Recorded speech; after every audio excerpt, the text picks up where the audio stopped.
Requiem for Libricide is not a theater, nor a performance art piece. It is an event. An event consists of different mediums including theater, performance art, live music, and video installation. As it is obvious by the name, it is a piece about lost knowledge. The knowledge that mankind lost during history due to so many arsons in the libraries. The books, our knowledge, our history have been burned, and so many names and many things have been erased like they have never existed. The language and the words play a certain role in this piece. The language used in a Requiem for Libricide does not belong to a certain period of time.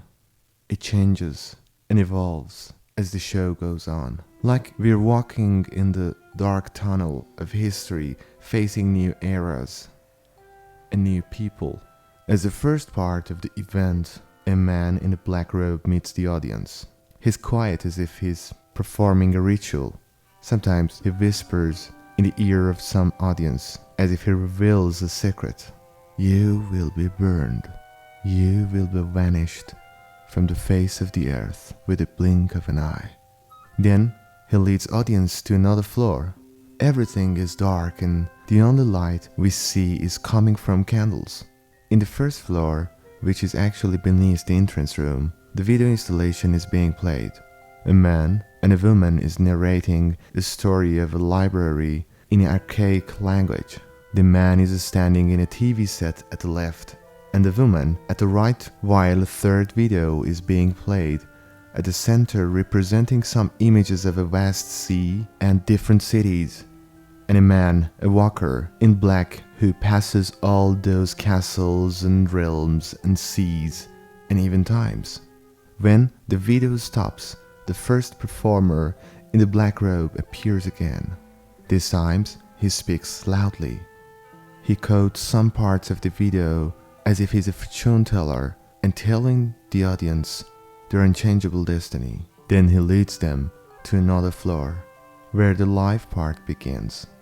This floor is above the entrance hall. Here the first performer, named as number 0, disappears for a minute and then comes back in a different role. He plays a spring drum and sings some part of Gatha, which is the holy poems of Avesta in Old Persian language. There is a table at the center of the room, and there are 4 performers wearing black outfits that belong to no specific period of time but remind of costume of circles of brotherhood. Sitting at the table, hands down, eyes closed, and not moving until number 0 finishes singing. After number 0 left, they start to move and search in the hills of papers on the table. With the sound of the strike of a singing bowl by one of the performers, they all bring out their matches and light the candles in front of them. Every time the performer number 4 make a sound out of the singing bowl, the performers light and put out the candle's fire periodically, and with every time that the darkness realms and the light turns back, their accent language evolves slowly. There are 2 women, number 1 and number 2, and 2 men, number 3 and number 4, at the table. The play is set as though the women and the men cannot see each other. The women are only capable to sensing each other, and so are the men, like they are present at the same place in different diversions of time.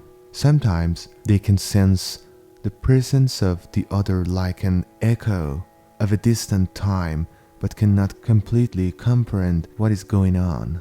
The 2 women are like one soul divided in 2 corpses, and they are not earthly. They are like sisters of the faith. They write and read and then burn what they wrote.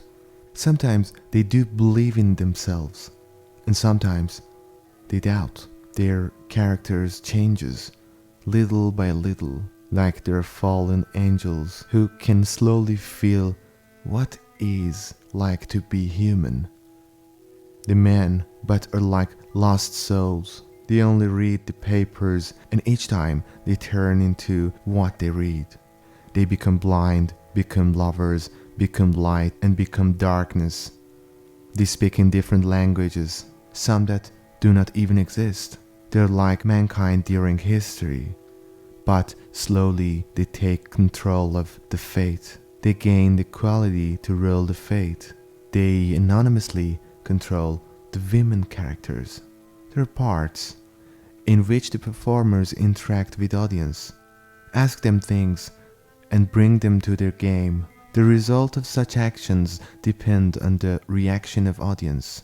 If they answer, the dialogue between the performer and the audience is supposed to go on, and if they don't, the performer continues her or his own scenario, not paying attention to the audience. The third part of the event is the live music.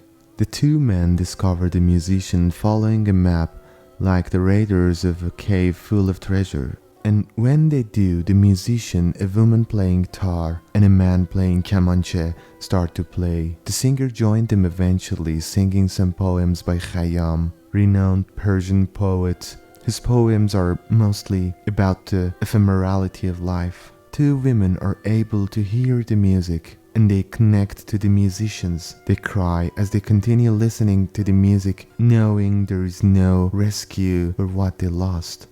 Now they're completely human. A human with a burned history, no past and no future. No hope except for the music itself. The lights go out and number 0 appears again in the entrance hall, speaking of what mankind have lost and what will become of him, leading the audience to the exit door. As it is obvious, the show is about words, language, and history. It is about lost dialogue between men. It is about names that history does not remember, though they made a change. It is about the selection process of history, due to which some parts of man's destiny remains unknown to us. It is about the words that gave life to meanings and imaginations. The words that gave meaning of life, and now they're lost. Men are incapable to understanding each other. They share time and life together, but lost a great deal of their knowledge through the fire they put on themselves.